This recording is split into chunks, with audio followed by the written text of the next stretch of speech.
یہ کہتے ہیں کہ کسی صحیح حدیث کو غلطی سے مذاق میں لے لینا جبکہ مذاق کرنے والے کو علم نہ ہو تو کیا، اور بے ادبی کی نیت بھی نہیں ہے، تو کیا حکم شرع ہوگا؟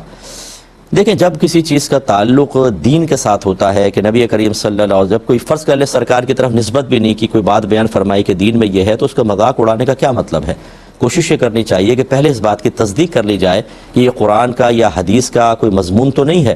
اب اگرچہ اگر کسی کو معلوم نہیں تھا، کسی نے کوئی حدیث میں بات بیان کی اور سرکار کی طرف اس کو منسوب نہیں کیا اور سامنے والے نے اپنی عقل کے اعتبار سے یہ سمجھا کہ یہ بات کہاں ہو سکتی ہے اور اس نے اس طرح کر دیا، تو بہرحال پھر بھی کلام رسول کے ساتھ تو مذاق کیا، اگرچہ دانستہ نہیں ہے، تو بہرحال ایک بے ادبی کا پہلو ضرور ہے۔ اللہ تعالیٰ کی بارگاہ میں توبہ کریں اور احتیاطاً تجدید ایمان، تجدید نکاح کر لیں۔ اس میں ہم کفر کا حکم تو نہیں دیں گے، لیکن بہرحال بے ادبی ضرور ہے۔ ہاں، اگر وہ نبی کریم کے حدیث کو سمجھ جاتا، بتاتے کہ نبی کریم کی حدیث ہے اور ہو بھی وہ جھوٹی حدیث نہ ہو، اب چاہے وہ ضعیف کے درجے میں کیوں نہ ہو، اس کا مذاق اڑانا، نبی کریم کے کلام کا مذاق اڑانا، یہ اصل میں وحی الہی کا مذاق اڑانا ہے۔ کیونکہ اچھی طرح یاد رکھیں کہ اللہ تعالیٰ نے جب اپنے حبیب کو پیغام بھجوایا تو اگر وہ مفہوم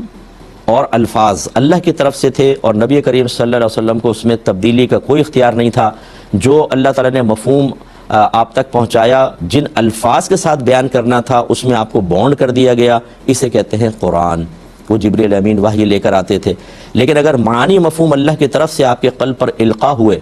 الفاظ کے انتخاب میں آپ کو اختیار دے دیا گیا، اسے کہتے ہیں حدیث۔